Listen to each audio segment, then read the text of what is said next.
Welcome to Lay of the Brand, where we talk with the experts on tech marketing, creative, and PR to learn what's new, what's working, and what's next.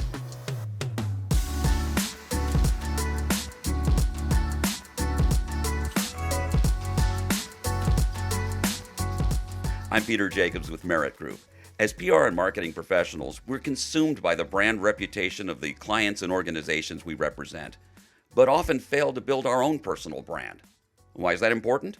In a time when terms like authenticity, keeping it real, and bring your whole self to the job are commonplace, B2B marketers and PR pros are learning that being true to yourself can make a tremendous difference in how you connect with people, both personally and professionally. And that can be critical to how you market your company and how you grow your career. To learn how to cultivate your personal brand and the ways it can have an impact, we're talking with Carol Blymire, founder and CEO of Neon Strategies and professor at Georgetown University. Carol, thanks for joining us. Peter, thank you for having me. I'm happy to be here. You've seen a lot of what works and what doesn't. So let's start with the basics. What is a personal brand, and why is it so important to cultivate one? Your personal brand is what people say about you when you're not in the room. A lot of folks struggle with this definition because many people have been raised to believe that, oh, it doesn't matter what other people think about you. What matters is what's in your own heart. And as much as I think we all would love that to be true, we know that it's not because none of us are out there not judging people. So your brand is what people say about you when you're not there. It is being consistent. It is being authentic. And there's a lot of, the changing definition of authenticity is something I know we're going to get into. But every single person listening to this podcast already has a brand. There's a lot of literature out there on LinkedIn and all social channels about, how to build your personal brand with these 3 easy LinkedIn tips. And that's all garbage. Those might be ways that you communicate who you are or what you're interested in. But every single person listening already has a brand.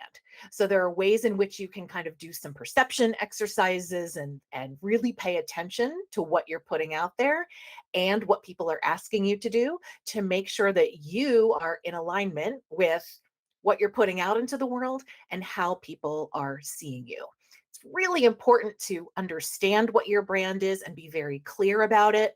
Again, because we're judged by what we put out there, because we're judging others by what we see that they're doing. So you have to be really mindful about what you're putting out there into the world, the decisions that you make, the communities that you're part of. All of that is what helps shape who you are, how you're perceived, and your brand overall.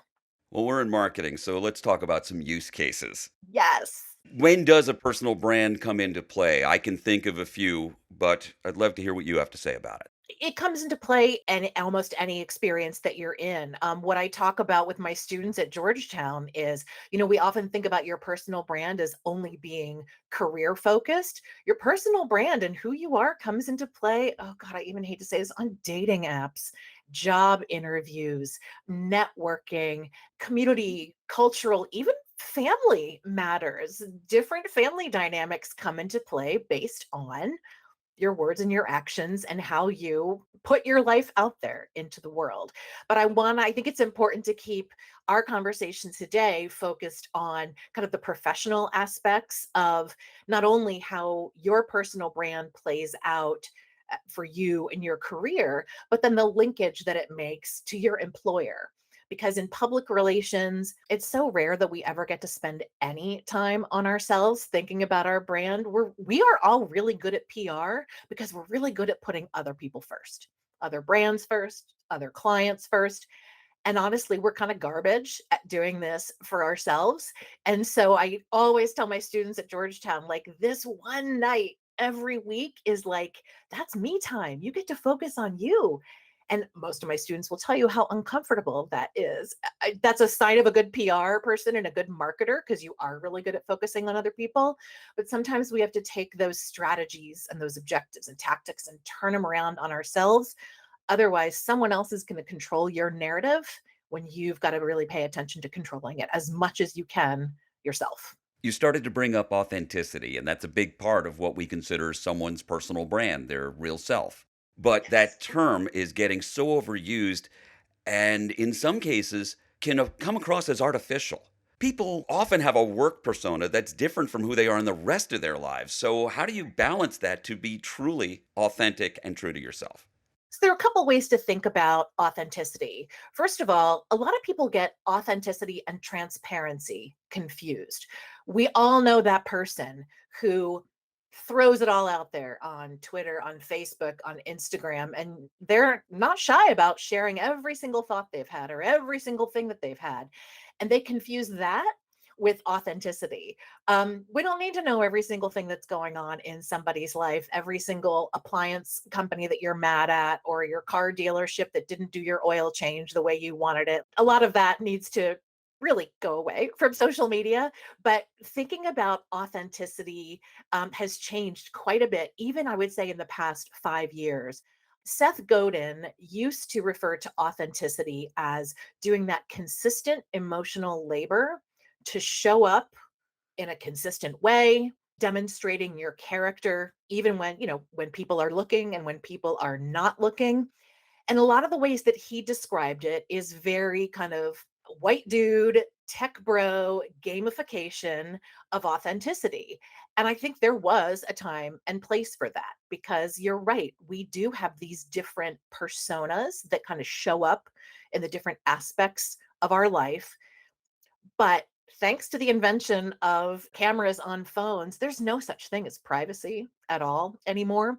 So you really can't be one person at home, one person at church, one person at school, another person in the community. You are one person. So it is being very mindful of any not, and I don't want this to sound like this is that Justine Sacco tweeting bad jokes and wondering why people are firing you from your job, but you do need to be thoughtful about what you put out there, not just for your own reputation, but is this authentically me? I got caught up in a trap of my own doing in Twitter years ago where, it's fun to participate in conversations and it's fun to, I love joking around with my reporter friends on Twitter. But then there are times where I'm like, do I really need to be part of this conversation publicly? Do I need to build on that joke? Could that come back and bite me in the butt at some point? The answer was almost always no. But do I need to just kind of reframe and think and focus my efforts where I want them to be?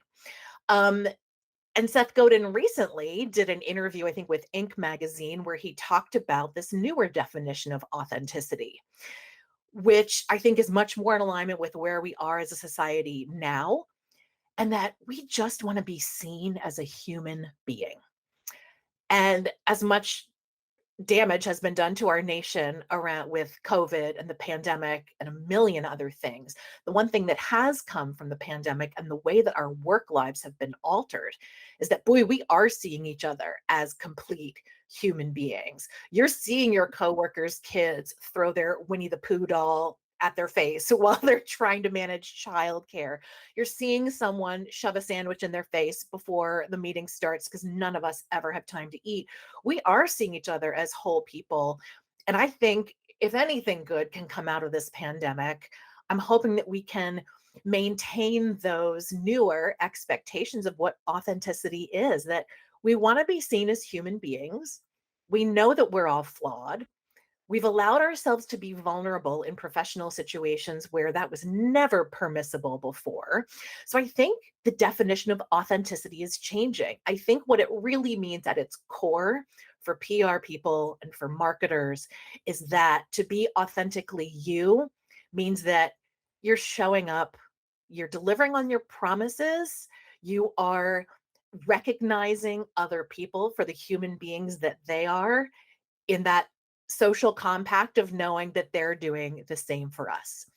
And I think that the definition of authenticity is going to continue to evolve in the coming years as more women continue to rise into senior leadership positions, as we have society and business and politics become much more diverse and inclusive. All of these definitions of authenticity are going to have to evolve. We can't allow or permit or encourage code switching that has had to go on for women and for populations of color. We have to recognize people for who they are and accept all of that. So I'm looking forward in our field to seeing where we go with this in the next 5, 10, 15 years. We've got a long way to go, but I feel like we're on a good path to getting there. You mentioned at the very start that the personal brand is what people say about you when you're not around, which means you don't have control over how you're perceived, but you can take actions to address it. So, how do you go about understanding what your personal brand actually is right now? And then, how can you make the changes that are going to be useful to others and true to yourself? So there's a series of questions that I've worked on and have conducted research on over the years, and I'll share them with you. You can put them in your show notes. But what I think it's important to do is ask for feedback and not just kind of in that awful annual review type of way. But there are ways in which you can talk to your colleagues and friends, coworkers to kind of gauge how do you perceive me without, saying, if you could describe me in 3 words, what tree would I be? Because those, again, garbage questions. But it's all about asking people, what do you think my strengths are? What problems do you think I'm best at solving? Where do you see room for some professional development? What path do you see me on?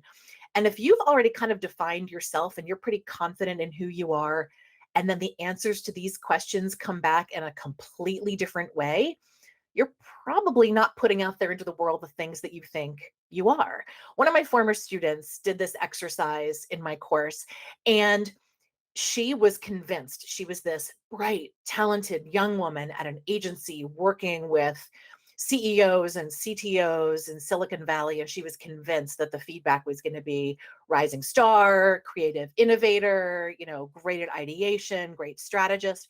All of the feedback that came out about her was that, oh my gosh, she loves pizza and she's going to open her own pizza restaurant in Italy one day. And she really had to sit and think hard about all of the things that she talks about with colleagues. Like, yes, her work is strategic and strong and she delivers, but she really loved to talk about the pizzas that she ate. And she went to Italy and did like this tour of like all these stone ovens of she really wasn't clear in her own mind about the kinds of things she was putting out there about herself. And she really kind of had to pull back in and be like, I got to nip this in the bud and stop talking about, like, yes, it's fine to have conversations with people, but the fact that she was perceived as like wanting to drop out of PR and move to Italy and invent a new kind of pizza dough versus this woman who had the potential to be, I don't know, the next CEO of some amazing new innovative tech company. It's really thinking about who you think you are and then getting some feedback, asking questions, and paying attention to the kinds of things your bosses assign you to, paying attention to the kinds of things that people come to you for expertise on. And if you're in your job and you're in that daily grind and you're thinking, like, oh my God, I cannot stand this work. Why do I keep getting put on this? Really take that time to think about, oof, am I being put on this stuff because I keep saying that I like it or I'm demonstrating an interest? But you also need to pay attention to how you talk about yourself with other people, the kinds of stories that you share. Networking is not going to cocktail parties with like sweaty cheese cubes and bad Chardonnay. Networking is very simply an exchange of information between you and another person. It's answering a question, and gosh, in Washington, D.C., we're so bad at this. Someone will say, "Peter, how are you?" I'm not saying that you would say this, but an answer typically from PR people and marketers is, "Oh my God, I'm so busy." A, boring. B, we're all busy. C, just gross. Can we stop doing that? You miss an opportunity to say, oh my gosh, I am busy. I am exhausted because I'm doing this new project for a client. It's really interesting, but I'm struggling with this one key launch thing that we want to do. And do you have any ideas? Or, hey, I'm doing great. I watched this new series on Netflix, got no sleep last night. What are you watching? We miss these opportunities to have conversations, and those conversations are what shape how we're perceived. There's only so much we can do one-on-one in networking to talk about who we are and what we're all about. You need your cheerleaders out there. You need those people who will drop your name in a room when an opportunity comes up, so that you don't really have to do any networking yourself. Other people are building your brand for you. The kinds of things you're talking about, that self-reflection, and then actually asking people, Yes. "Please give me genuine feedback," that can be a little scary. It's totally scary, but think about what we do in consumer marketing and B2B marketing and B2G marketing. We do research. We don't just, no one created the Affordable Care Act sitting in their office by themselves, typing a 500-word document to be like, I think this is what will work in a healthcare field. No, no one is out there doing marketing strategies or plans without understanding their audience. So, all of us as career professionals, we have to know who our audience is. Our audience as it is today, our aspirational audience. Where do we want to be in our career? And then how do we make sure that what we do is visible? Again, I think a lot of us may have been raised that all you have to do is just do the work, deliver really good work, and people are going to recognize that. That may have been true on a factory line in 1963. That's not true today. There's a great book that is very hard for PR people to read, which is why I encourage everyone to read it. It is called Brag Better by Meredith Feynman. Came out in 2020. And Meredith works with early entry career, mid career, advanced career on how to talk about ourselves. And she talks a lot with people in the marketing and communications professions about taking the negativity out of the word brag. Because if we don't celebrate our own wins and we don't talk about what we've accomplished, how are we going to expect other people to know about it or to share our information with other people? So, Brag Better by Meredith Feynman. It is one of the most uncomfortable reads because, again, we're so good at doing PR and marketing because we're good at putting other people first. And that book, the first 9 pages, and I'm not a highlighter, but I highlighted all of these things while I was cringing, going, oh my God, she's so right. And we got to talk about this more. That's also a good book to think about what you need to do to really make sure that other people are hyping you up and cheerleading you and helping you with your reputation as it relates to everything that you want to do in your career. So, in addition to making course corrections, are there long term strategies to changing your personal brand over time in order to get where you want to go? Yes. And the first thing, as any good marketer and PR person knows, is you've kind of got to do that landscape analysis. You have to look at where you are now. Um, and again, that's really hard to do too. It's hard to sit in front of that open Google Doc and make that list or open a notebook, be old school, and really look at your last 30 Instagram posts. Look at your last 100 tweets. Look at your last 5 TikToks. Like, look at what you're putting out there into the world. Look at what is on your calendar. Look at all of the things that you have agreed to participate in. Like, yes, I want to be a part of this club or group, or yes, I want to network with this person. You've really got to look at where you are now and figure out what you can drop, what you can replace with something new that is aspirational to maybe get you in a direction where you want to go, or course correct to make you stronger where you are. You have to know where you are first. And that is just doing a landscape scan of everything that you are a part of, everything that you're putting out there, and then really think about who you really are and how you're perceived. And then think about the ways in which you can help reshape that. It is a long game. A lot of this is a marathon. It's not a sprint. It's not around your passions because your passions are going to change over time. It's really thinking about what is that.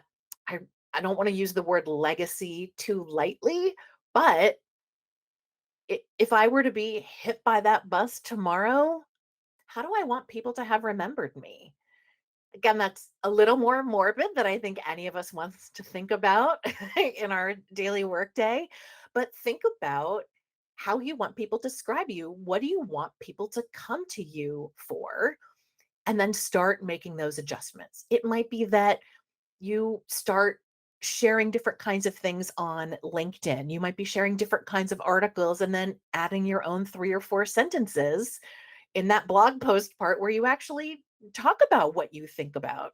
that you're reading, or sometimes it's just being a better listener and having that sense of self-awareness to understand, here's where I think I am, but ooh, I may need to do a couple of little shifts here and there to not gamify, but really to think about the long game and the marathon.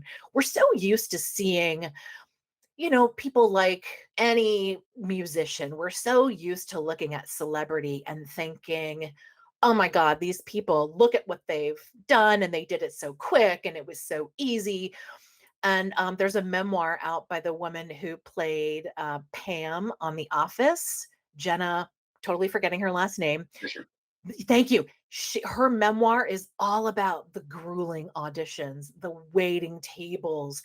Anytime you can really remember, like, yes, people are well known for doing things, or yes, a new chief comms officer at Netflix is the hot new whatever.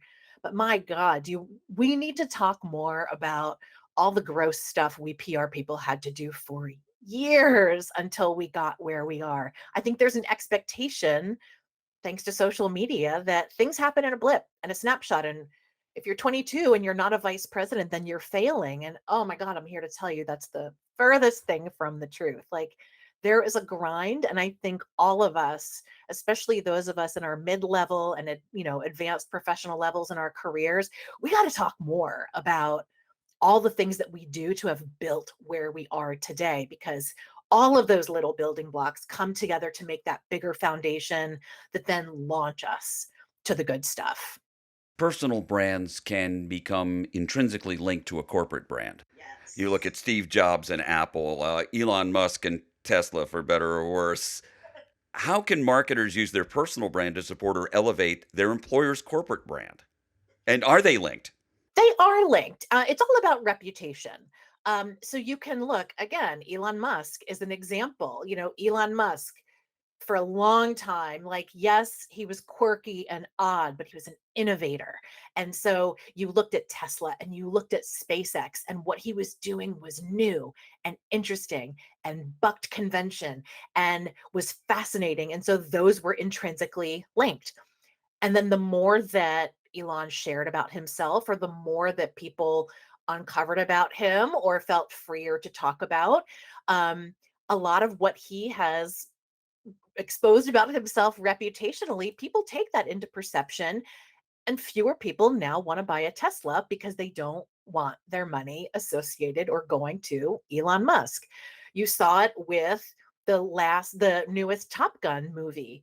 There was a, yes, it was a box office success, but there was considerable conversation that people purposely did not see the movie because of Tom Cruise's association with Scientology and all that we have found out about Scientology since the first Top Gun movie came out. So those are big picture examples. When you bring it to our level, we make decisions about consumer purchases, about businesses working together, certain political connections. Those all of those decisions have reputational links to them, whether they are people affiliated with those reputations, or you may want to work for a certain employer or a certain company, or your agency may want to go after a specific client or not, depending on the reputation of the people working there. So if you think about who you are and you think about where you work, a lot of PR people get faced with this personal brand and employer link, largely around kind of those highly sensitive issues. There are PR people that are very clear that they will never work on tobacco, vaping, guns, certain healthcare issues. And it's kind of both sides of the political aisle or any kind of societal impact. I think a lot of us are very clear, and we have our list of, I will never work on something like this, or yes, I absolutely want to work on something like this. So there are reputational links there because you don't want yourself associated with a specific issue or a specific whatever. When you have individuals with reliable, trustworthy brands, I mean, we make connections with brands as consumers because we trust them. And I think there are significant business to business brand linkages. They're all based around trust. because they have to satisfy shareholder expectations and business goals. And that holds true for personal brands linking with employer brands. We're in this symbiotic relationship based around trust. I trust you as my employer not to make a crappy decision and take on a client that is garbage. And you as an employer trust your employees to make wise decisions, to position themselves as very good at what they do, and also have a robust, interesting personal life. I don't think any employer should not be looking at their employees to be like, you must be in these five personal activities and you can't do anything that would be flagged as quote weird, because I think there's nothing this is a much more open society and we want our employees to have fascinating personal interests. But it's all centered around trust. We make our buying decisions, whether we're a consumer or a business or a governmental organization. All of it is based around trust. So that's where that linkage has to exist and be very strong. It seems like it would be even more important when you're talking about, say, a startup or a one person business. And if you're representing that kind of individual, personal brand and company brand are the same. Yes, they are. So my company is a one-person company. It is just me. I hire subcontractors as I need them on specific projects, but my name is my reputation, is my brand, is everything. And I pride myself on the clients that I work with. I'm very clear about um, working on issues that appeal to both sides of the aisle. I work a lot in healthcare, biomedical research, longevity. Um, I can't afford, nor do I want to be polarized. I want to work on things where, people come together and solve problems together and find common ground. And I work on influencing that. And that's important to me. That's what our country looks like. Our country is never going to be one ideology, one political party. You got to find ways to find common ground to work on things. But yes, when you are a startup, when you are a solo practitioner, when you are this hot young entrepreneur, or not even a young, when you are this entrepreneur that people are paying attention to, your name is your reputation, is your brand, and you have to protect that as the business asset that it is. Tom Peters in 1997 wrote a piece in Fast Company called The Brand Called You. And it is all about us as our own personal brands. We are the CEO of us. And so you have to think about how you protect your brand as its own asset and then apply those same principles as if you were doing marketing or PR for that startup, that entrepreneur, that solo practitioner. Your brand is everything. I mean, we've seen how far people want to dig back into your tweet history to find some potentially negative thing that you said in 2010. It's all going to surface. So, and you can't really delete anything because everything is findable. But I think there is some grace around that too, in knowing, hey, this is what I did. Here's the expectation of what could happen. Let's figure out how we roll with it. There is a lot to consider when you're defining or refining your personal brand. But what if you're just starting out? You're a recent college grad, you're getting into the business, you want to focus your career on marketing and PR, but you have a full life. What do you need to think about when you're getting started? Oh my gosh, if I could go back and be 22, 23 again, I don't think I would do anything differently, but I I love seeing early career professionals start to build this because there's so much opportunity for crafting who you are and what you want to do. Um, the first thing I would encourage you to do is to understand that people of generations above you are going to have opinions.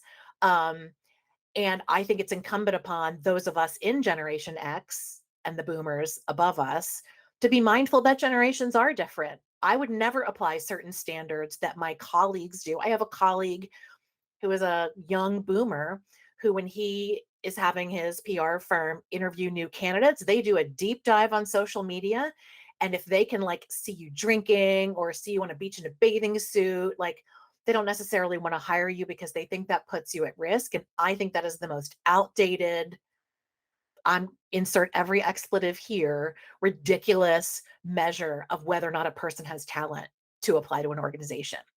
That said, you ought to know that people apply that standard. So I'm not telling you you have to go and readjust everything about what's out there, but I do encourage you to go through all of your social media, every photo that you're tagged in. Just know that people will use that as a way that they could perceive you, judge you, eliminate you, whatever that is. So be aware that it's out there. I don't agree with it. A lot of people don't agree with it, but it's out there. Early career people, what I would encourage you to focus on, cleaning up your existing social, but really think about what your point of view is on something and that it's okay for that point of view to change. Understand that you're in the earliest stage of your career. You're not going to know everything. No one expects you to know everything. It's going to feel competitive that you're going to see people out there, posting whatever they want on LinkedIn or trying to drive some sort of whatever personal brand strategy. And if you're not comfortable doing that, please don't fake it. Everyone will be able to see through it. It's not something you're going to be engaged with or click with to be able to continue. I would encourage you to be a really good listener. Use your external sources to listen and to learn and to complement. As a PR practitioner and a marketer, follow great marketers, follow good PR people, watch what they talk about on the social channels with their colleagues. You'll see conversations in Twitter responses and in LinkedIn comments. Pay attention to those and compliment them. Say, thank you for this blog post. This was really fascinating and I learned something. Just be a sponge, because one aspect of your personal brand that is incredibly hard to fake is showing that you're an interesting person. One of the ways in which you can demonstrate that you are interesting is by being interested. So learn, be a sponge. People will recognize that about you. I don't want you to feel like that you're 23, 24, and a lot of my students fall into this trap. Oh my gosh, I'm just out of college. I have to have my own website and I have to do a professional photo shoot with headshots and me like leaning on a brick wall with, a cute shot of me looking introspective with the Capitol Dome behind me. No one cares. What people will care about is that you are learning and you're interested and you're engaged, and that you can then share with others what you've learned or post questions, open it up for conversation. And if there's anything that you feel could be not really risky, but just could be like, ooh, what would my boss think if they saw this? Ask your boss about it. Don't be afraid to have that conversation with people in your workplace to say, hey, I'm thinking about a LinkedIn blog post on, how B2B marketing in 2023, what a new trend might look like in, one particular. Put that question out there and encourage conversation. In our field, the more we can convene good ideas and encourage people to talk with one another, the more successful we all are. So please, if you are new in your career, there is no expectation that you have to either have it all together, have this perfect package, because I've seen too many of those perfect packages fall apart in 6, 7, 8 months because it's not sustainable. It's okay to like lay low and to just listen and absorb and learn, and then use your external outreach to bring people together, to bring ideas together, and to, thank and acknowledge people. That's an important part of networking. So make sure that your social channels are clean. And you know what I mean? I don't mean clean like perfect and pristine, that they are clear and that you're putting out there the kinds of things that are going to help shape how you're perceived. But try to take some pressure off yourself. If you're putting pressure on yourself that you have to be this perfect Kylie Jenner, everything has to be perfectly maintained and beautifully designed and your Instagram has to be perfect. I'd rather have you have nothing on there than you putting out a bunch of stuff that is going to change in its look and feel and approach in 3 months because you just don't like it anymore. Use this time to just learn and absorb and take it slow. Your career and your life, it is a marathon. It is not a sprint. So take your time and talk to your colleagues about, the ways in which you can improve, change, grow, the ways that you're putting yourself out there, but really just take that breath and try not to put stress on yourself about it. The idea of personal brand changes over time. Of course, I know that my career goals now are not the same as they were when I was 25. I know that while there's things that have carried through my entire life, I'm not the same person I was back then or 10 years after that. The idea that your brand can evolve is something that may not be intuitive to people. So take a look at some of the consumer products on the shelf at the grocery store or on Amazon. When you take a look at consumer brands and you take a look at the history of how they're marketed, let's use, for example, what do we all of us have in common is the fact that we do laundry. I personally hate it. We all do laundry. We choose a brand of detergent based on a number of factors. We choose whether it's price, whether it's the way it smells, whether it's good for the planet. We all choose kind of our laundry products of choice based on our own determining factors. Again, all of those determining factors, the core element is trust. I trust this brand because it's good for the environment, it doesn't use whatever, or I trust this brand because my grandmother used it, my mom used it, the smell is good. No matter what those brand attributes are, they resonate with us because they're all grounded in trust. So, again, if you can think about carrying yourself as a human being that builds relationships that are centered on trust and connection, all branding, whether it's B2C, B2B, B2G, there's emotional connection there because we're all thinking about not the actual product, but what is the problem that it solves? So think about yourself in the same way. What is my secret sauce? What do I deliver? What value do I bring that can help me stand apart from others and be memorable? What ways in which do I develop trust? And when you think about that from an authenticity standpoint, and you think about that, your brand is going to evolve over time. Something that you have to get very comfortable with is that when you are who you are and you are authentically you, you become a magnet. Magnets do two things: they attract and they repel. The attracting thing, great. It's going to help you find your people, find your connections, find your communities.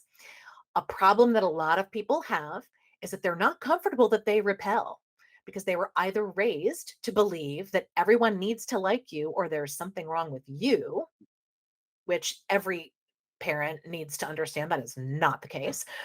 It's why we have people pursuing bad relationships. It's why we have people who tend to lose friends because they're too focused on why so and so in a group doesn't like them and ignoring the fact that 35 other people do. So, again, when you are authentically you as your brand and you are building those trustful relationships, just know that some people aren't going to buy what you're selling out there in the world. And that's amazing because they're going to go find their own things. And there's no amount of convincing that you can do to change their minds. We know that from a consumer perspective. There is absolutely no way I am ever going to eat an almond joy candy bar. No matter what you would do to try and convince me, I think they're disgusting. I want nothing to do with them. So almond joy, that Mars is not going to spend $8 billion to try and convert me to eat one of those candy bars. They're going to focus on the people who want to buy them. So it's the same thing with you as an individual. You've got to be very comfortable with the fact that when you are who you are, some people aren't going to want what you're buying. It's a gift. Time is our only non renewable resource on the planet. You can grow more food, build more stuff. God, the Fed can even create more money. You can't manufacture more time.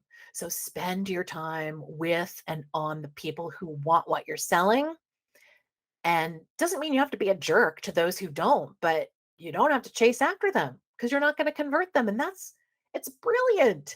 They're not going to convert you to their stuff. Like, think about the people who want, you to be in their camp on something. It's not going to happen. So remember that principle. When you are who you are, you're a magnet, you attract, you repel.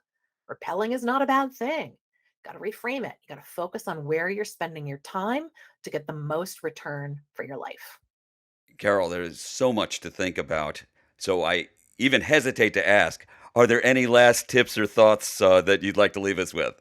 Can we do this like every day? Can we just talk about branding every morning and you release like a little 10-minute conversation with us? Because I have loved this. You're asking the best questions, and it's so clear that you are so in tune with what marketers and PR people need to be thinking about and how we think about our brand and how it's linked. I think the only other thing that I would raise is again, there's only so much that we can strategize or gamify in ourselves without it feeling icky.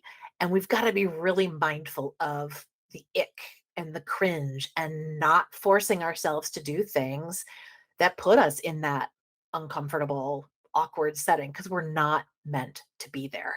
So you've got to pay really, really good attention to your gut instincts, and in knowing what you're comfortable doing. Yes, take some risks sometimes, but the biggest takeaway is just be a clear communicator, build that trust with people, be an active listener, learn as much as or more than things that you're willing to share, and just be patient. This is an exhausting career to be in. I am 53 and I have been in PR and marketing and comms since I'm 19 years old.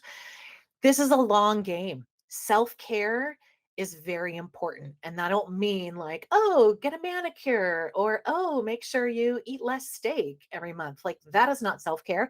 Self-care is making the decisions about career, about life. It's building a life so that you don't feel the need for those weird extraneous, like that you're not depending on that one massage a month to make your life perfect, because it will never be perfect. Just know that you have to be very clear on your boundaries in this career. You have to take care of your body. You have to eat well. You have to hydrate. You have to exercise, because it's a grueling career and it's hard, but you're doing incredible work. All of us in this business are in the business of influence.